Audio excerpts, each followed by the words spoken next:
University.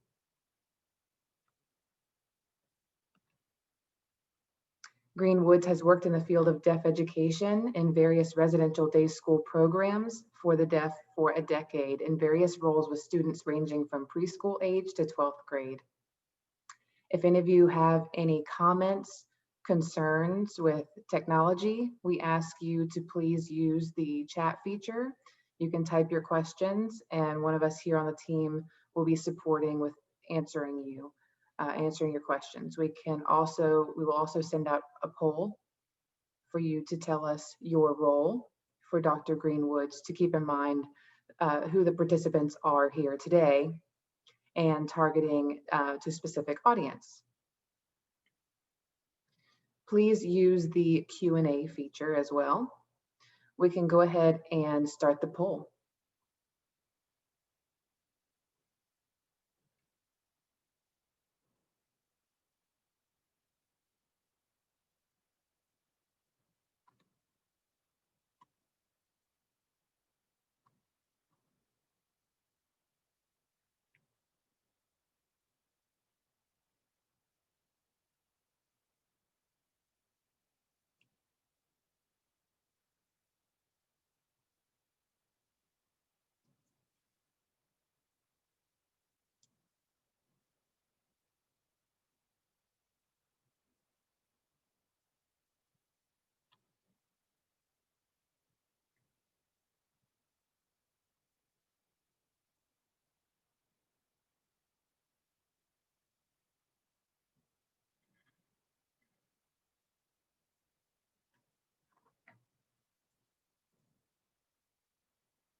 I see there's a question. Feel free to use the chat feature. I see Anna Peters is raising her hand.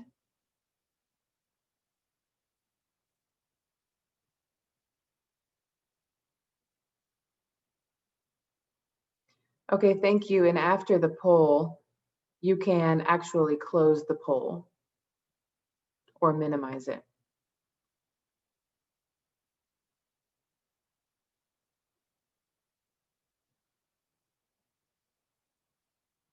All right, well, thank you all for joining us today. I'll turn it over to Dr. Ashley Greenwoods.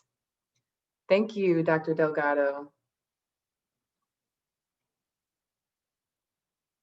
So it seems we're a split group with deaf ed teachers and speech therapists, with some people who are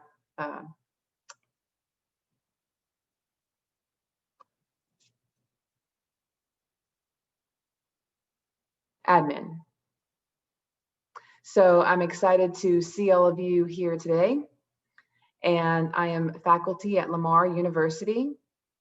I did a study during my last year of teaching K-12 related to a reading program specifically designed for low-level readers, which is called Failure Free Reading Program.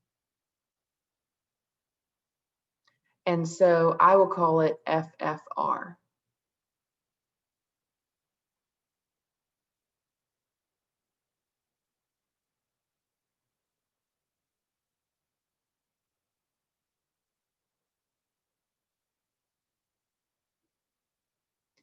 This is a brief agenda for today, so you know what I plan on discussing for the next 45 minutes or so.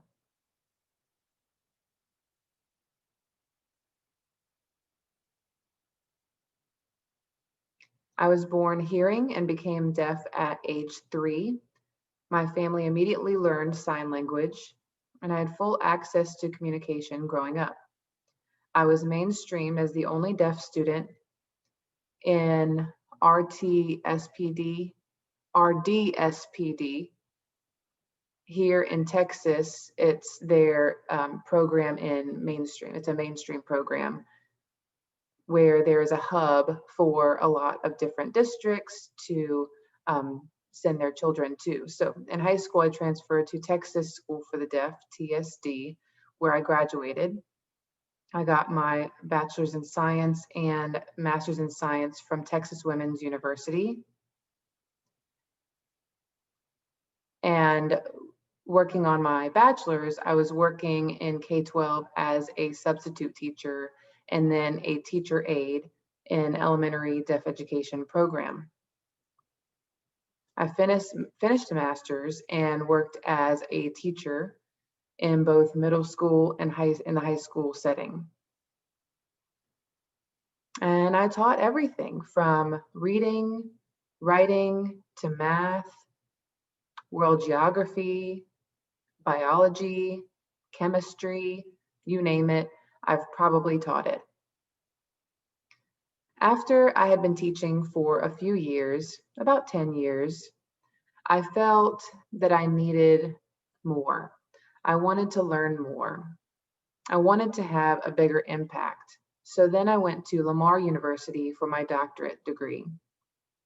I completed this and became a teacher at Lamar, where I am teaching in the master's program for future deaf education teachers. I currently still work in the K-12 setting as a sub in my old district. I also recently worked as a homebound teacher for students with cancer and still have my foot in the door there.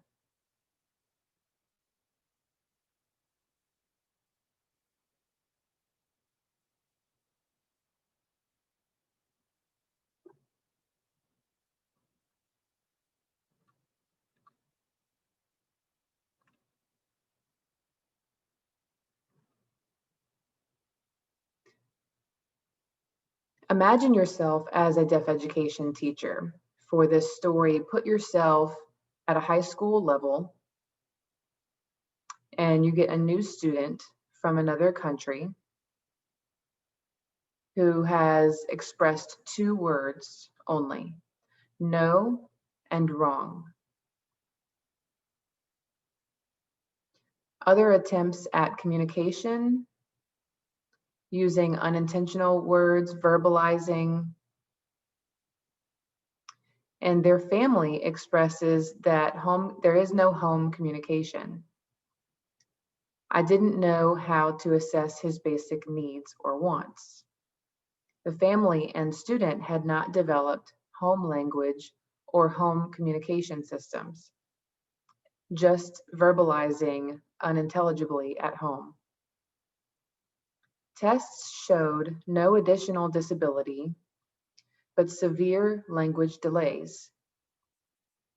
How, as a teacher, can you continue to teach?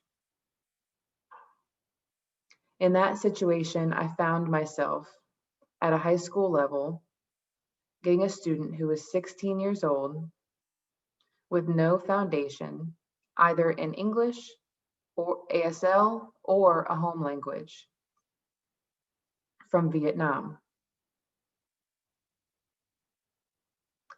His parents said that the student had not been in school,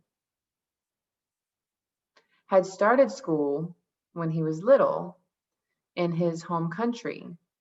But in his home country, if he is deaf, he would go to another school for students with special needs, which functions more as a daycare. No sign language, no interpreter, and with various needs lumped into one school with no formal instruction. The parents were highly educated. The father has a PhD, mother has a bachelor's.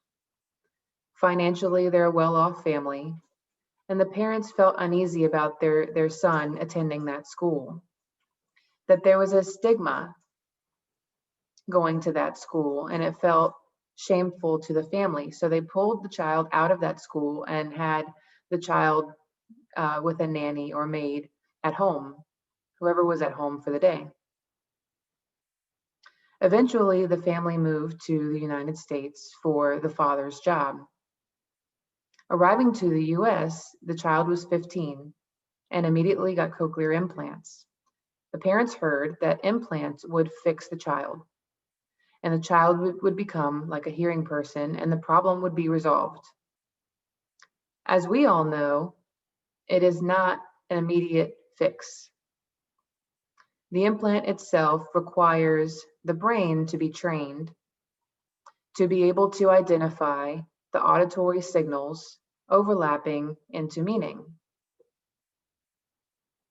For a child with no language, his brain did not have the resources to make the connections between sound and meaning. As you can assume, at 15 years of age, with no language and no access to sound, the implants were not a fix-it solution.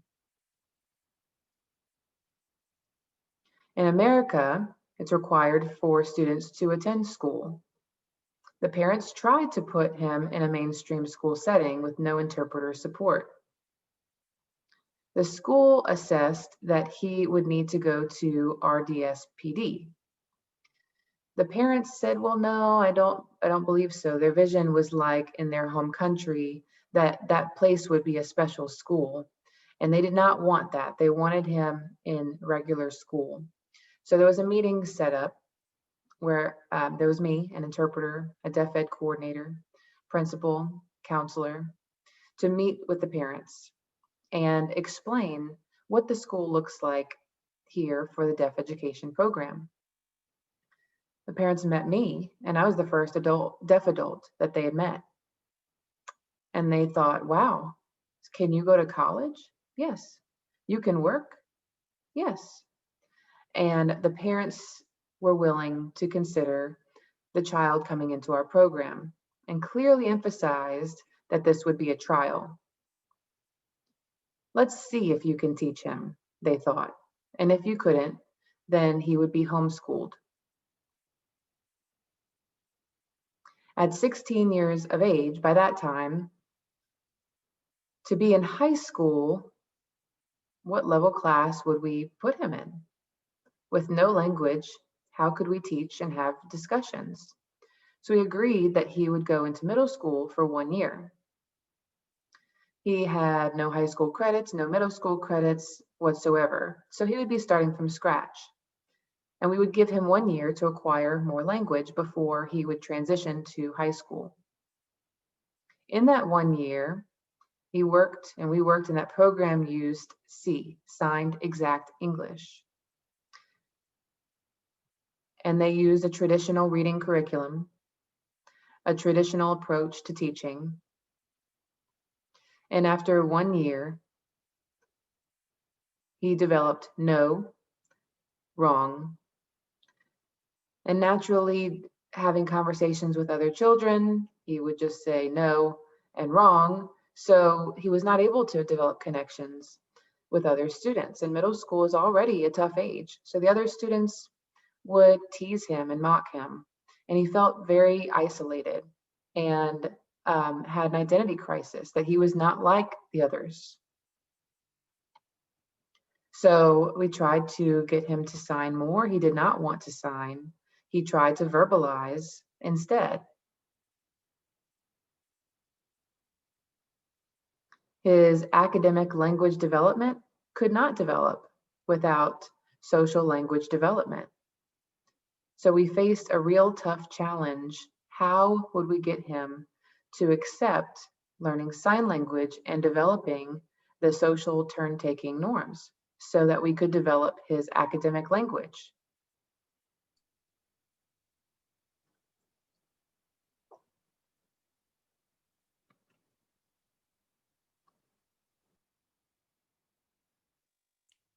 Oddly enough, he didn't want to sign, but he did know words. If he saw, for example, this right here, this phone, he would do like this.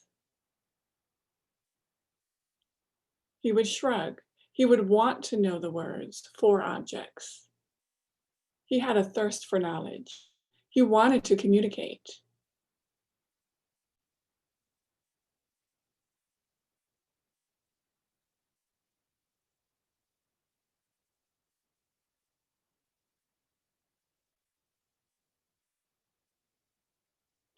So in regards to that question, how do we teach a child how to read who has no language?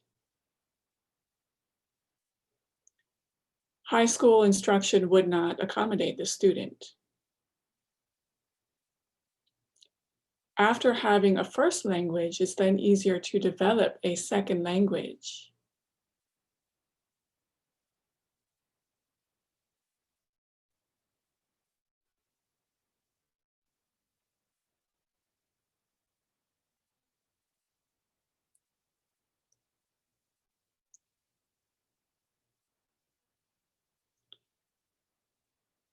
You can apply that knowledge to your first language when you're acquiring a second language.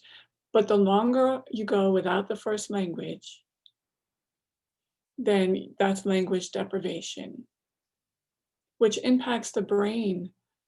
It impacts the neurological development, which then impacts future academic success, which links to cognition and executive function, executive function.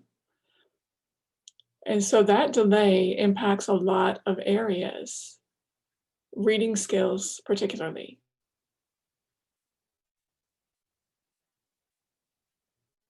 I'm sure a lot of you can relate to this story if you have been in deaf ed, where you have students who are struggling and approaches are not working and you're not sure what to do. Traditional approaches are not working.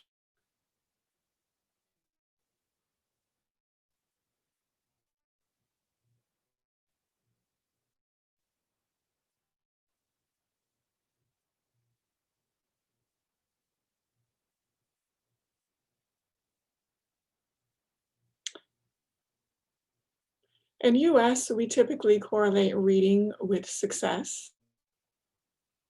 If you cannot read, then typically there's a higher unemployment rate and a lower high school graduate rates. As many of us have heard and seen before, deaf ed, and the research shows that using statistics, a fourth grade in reading level is an average high school graduate for deaf children.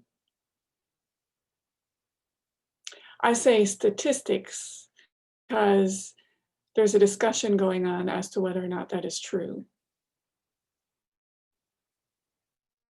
However, typically we see negative outcomes for many deaf children after they graduate high school.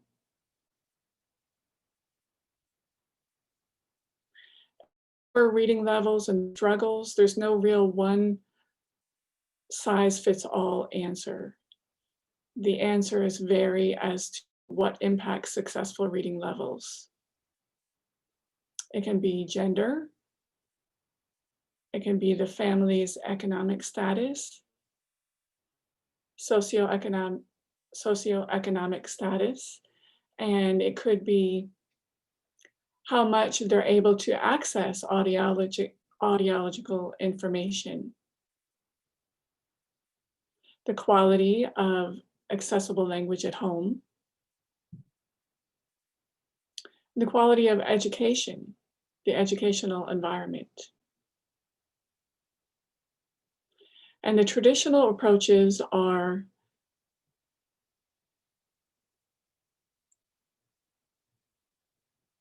in the deficient lenses, where we typically assume that they are in need of audiological or phonological skills. Research on, there's a disconnect with research. Some shows that it is.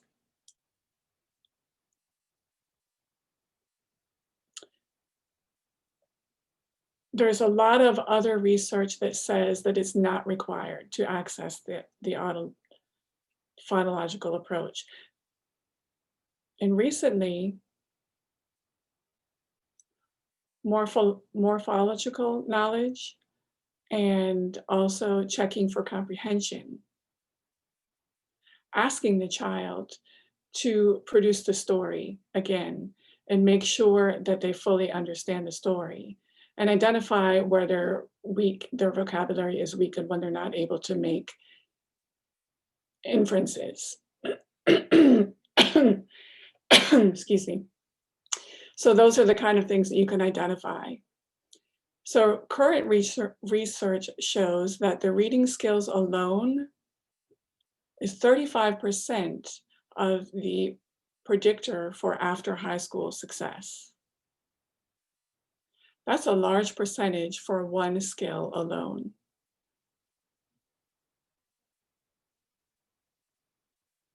Deaf readers are visual learners typically.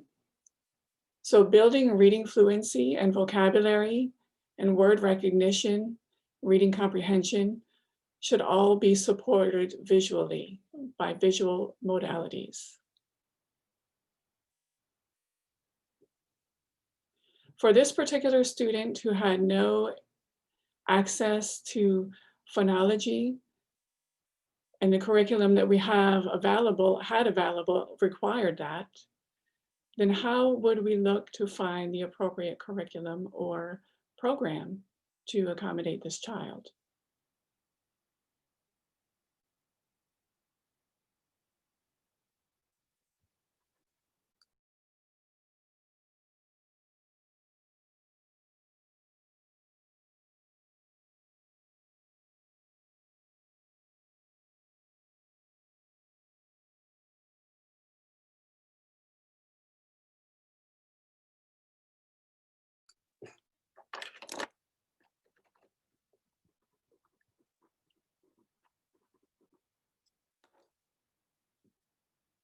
I have reached out to many different people in order to collect advice and found one program, FFR, that is the Failure Free Reading Program.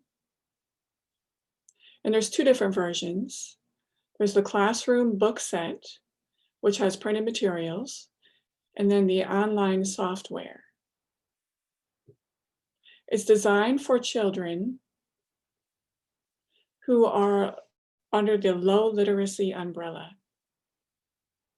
which includes those with mild autism, those with learning disabilities, speech impairments, language impairments, and deaf and hard of hearing.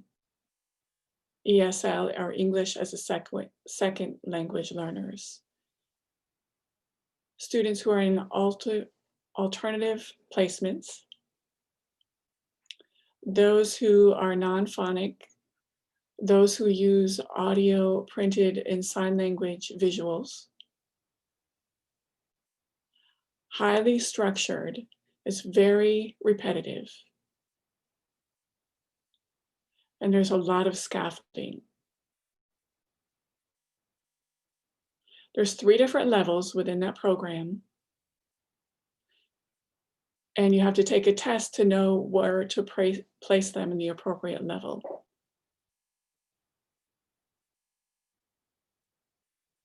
For the last 15 years, it has been unchanged. The goal is to provide basic understanding of reading and processing for children who are identified as being in the bottom 20th percentile for reading skills. And providing children who have reading difficulties with age-appropriate materials. And promote independence in reading and using approaches with repetition. There's 3 different elements identify as being successful for at-risk readers. The repetition is first, the second one is appropriate language structure, and the third one is real-world stories applying to content that is age-appropriate.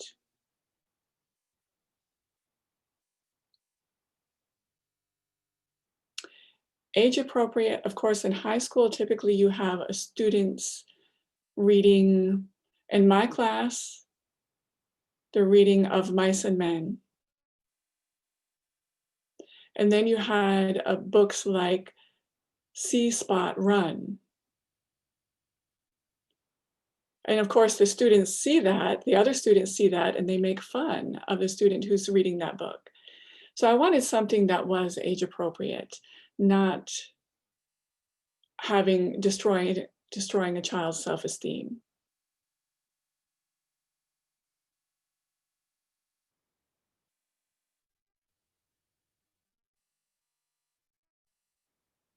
I have a video.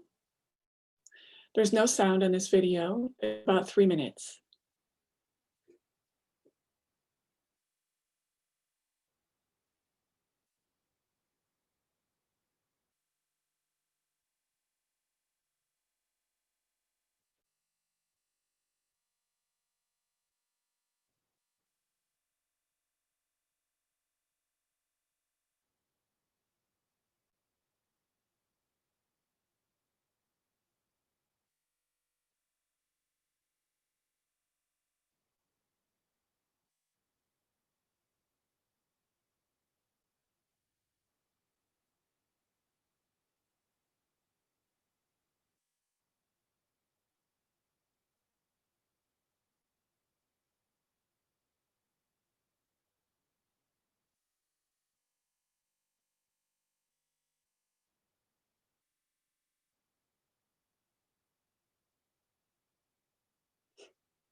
One thing that was not shown is the auditory phrases where each word is spoken while it's signed and it's read. A current update adds closed captions to the video. So if we're signing we also see we printed at the bottom of the screen. Each story has between 8 and 10 lessons in the story. So the last of the 3 levels in this program is a life skills level, which is great for the high school level if they're able to read at a higher level. Discussing apartment hunting, getting furniture for their apartment, grocery shopping, cooking, budgeting, real world application life skills.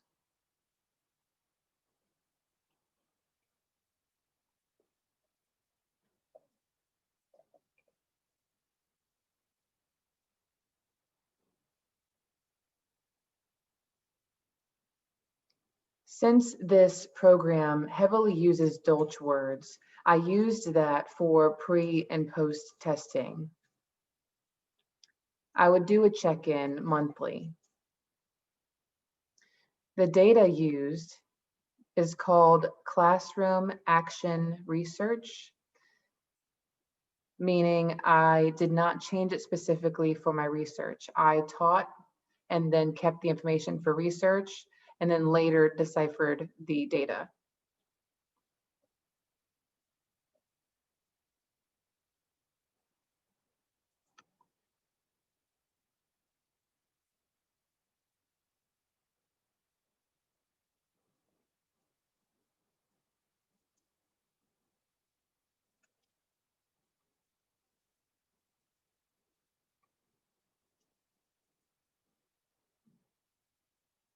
You're able to see in this table the pre and post test for the Dolch sight words.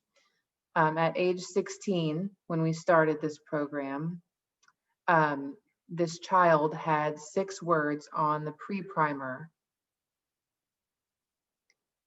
He did not even know the word for mom. He had to show me a picture on the phone, scroll over and show me different pictures as he was trying to tell me a story of what happened through the weekend with pictures. So when we finished the year in May, we tested him again. With pre-primer, he had from pre-primer, he moved to first and second grade mixed set, had improved his vocabulary awareness by print.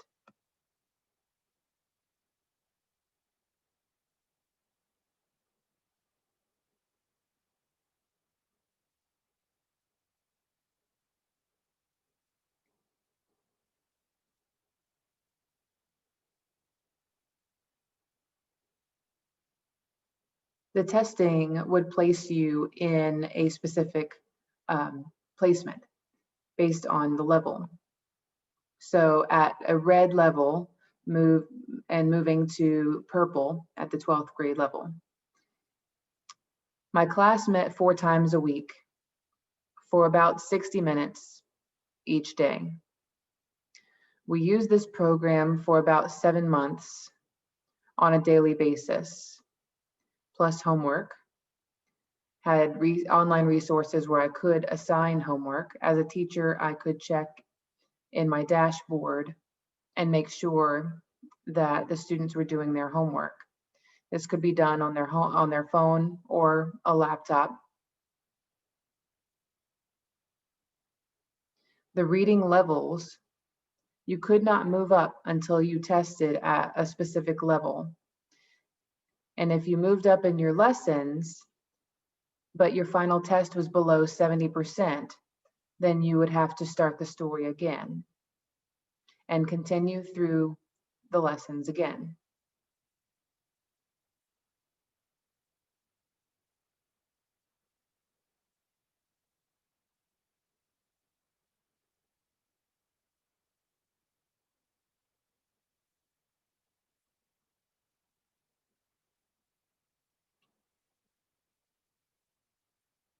So the student stayed at the red level for 5 months, continued to fail the test, and had to repeat each time. He hadn't developed enough vocabulary to be able to do the final test and really struggled with reading comprehension, which prevented his ability to move to the next lessons. On average, each lesson he would do a minimum of 6 times before being able to move forward. If you notice the grade level column, it seemed to increase and then decrease. What you don't see is the number of repetition. The number of failed attempts.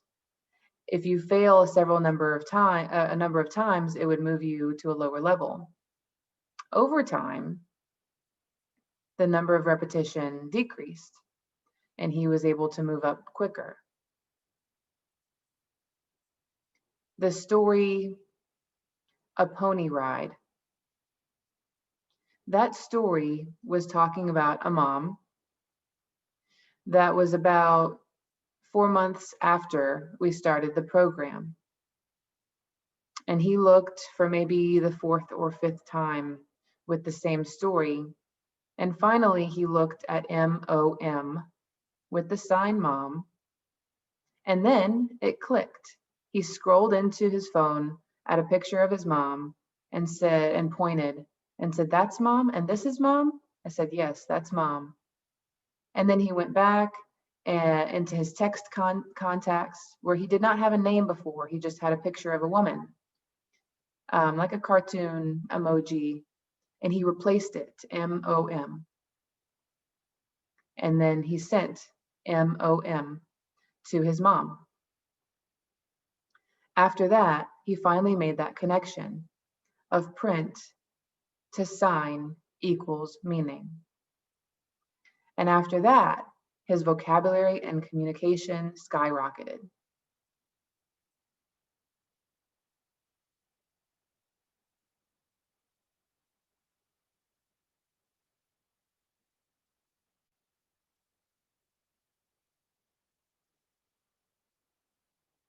Naturally, increasing vocabulary lends to increasing of social language. Remember, when starting the school year, he knew no and wrong. At the end of the year, he had basic conversation, and included in that message, he sent me a text message to remind me of no school tomorrow. That Friday was a holiday, and that Monday, tomorrow, was a holiday too. But Tuesday, I would come to school. He finally started to make connections and friendships, but still was resistant to his deaf peers. But on that campus, there was a large ASL program with about 300 ASL students, and he made a small group of friends with some of them. They would go out to dinner, they would go out and play mini golf, they would go to the movies, and he would start to hang out with this group of friends. He was also able to start basic writing skills. In talking with his mom at the end of the year, his mom said, "I see him communicating, but I don't understand him because I don't know sign language, but I know he's trying to tell me things." Sometimes he could sign and send it to an ASL friend, and that ASL friend would type back to him, and then he would show his mom the text.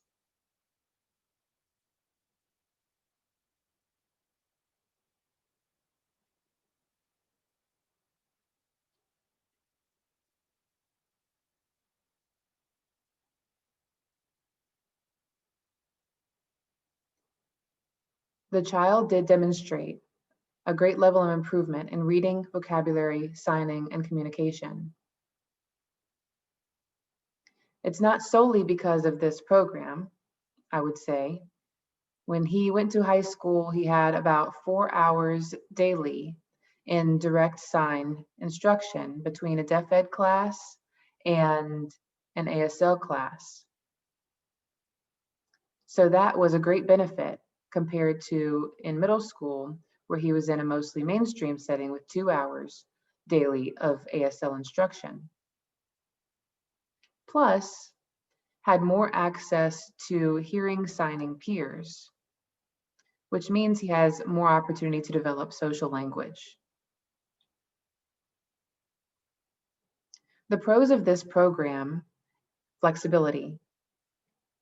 It's individualized. A student can work at their own pace.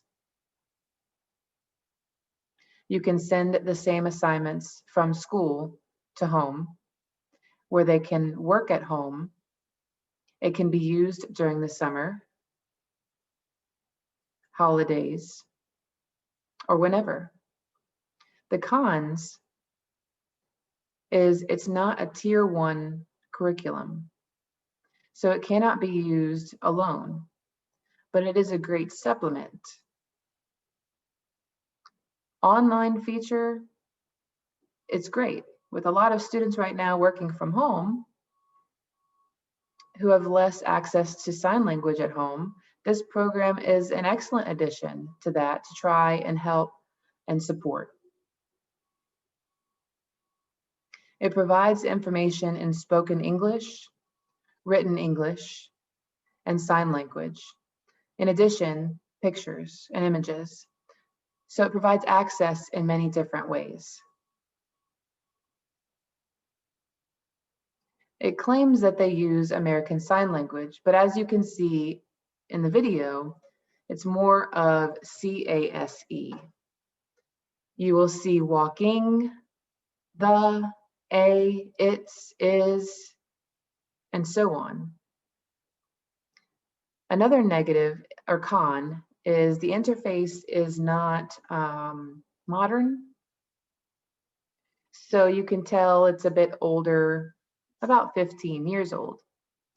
So sometimes you'll have video glitches where you'll have to restart the lesson.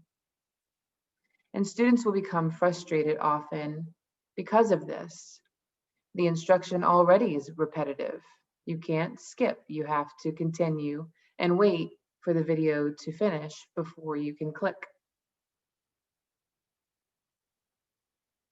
To emphasize, this is for low-level readers.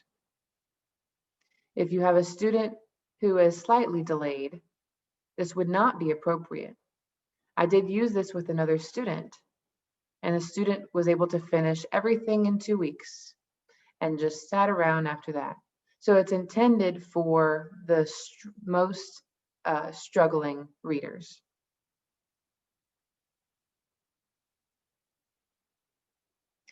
With that, wrapping up, we have some time remaining for questions, and we'll use the Q&A format where you will type your questions and I will read those questions in sign language. If you prefer to sign your questions, raise your hand so Tammy can open your video.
Okay, the first question says that I missed the first 10 minutes of the presentation. Can you tell me a price for this program? It varies depending on how many students you need it for. They have a price sheet on their website. Also, they do have a trial period where you can test it out. I believe it's for about 2 weeks at no cost. You can play around with it and see if you like before purchasing it.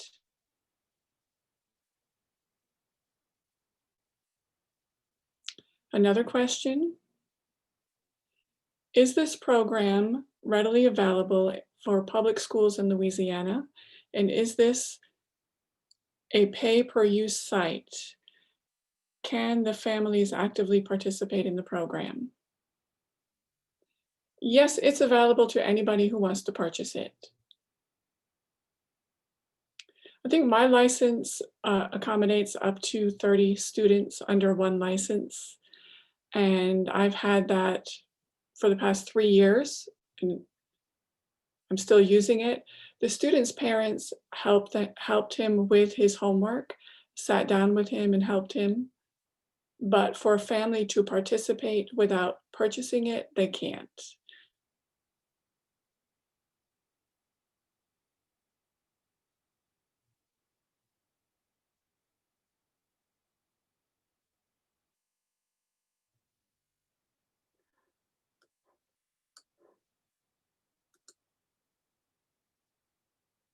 You're welcome.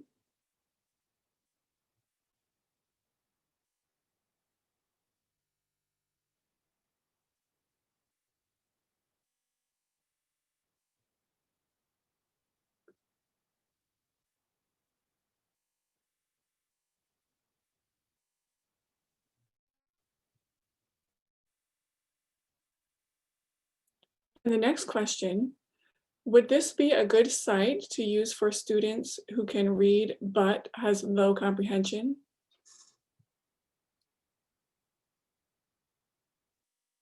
My answer would be it depends on why they have a low comprehension. Is it vocabulary word issue, or is it just struggling with making the inferences? The program is not limited to sign language. You do have the option to turn on the signing video or to turn it off. It was designed originally for hearing children. So you do have those options. You're not limited to using it with children who sign.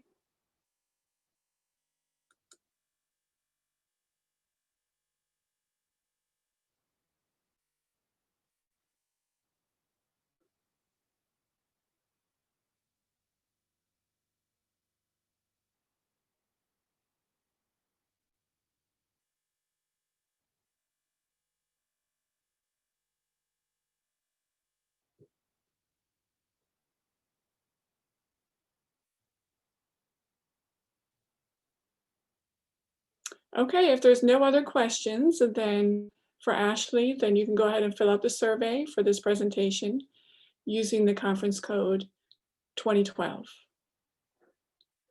The picture that you see, you'd have to either leave this, you can't click on the picture you see. You'd have to either leave this and open it up separately, or we can share the link with you in just a moment. We'll put it in the chat and you can get it from there. If there's no other questions for Dr. Ashley Green Woods, then we would just want to thank you.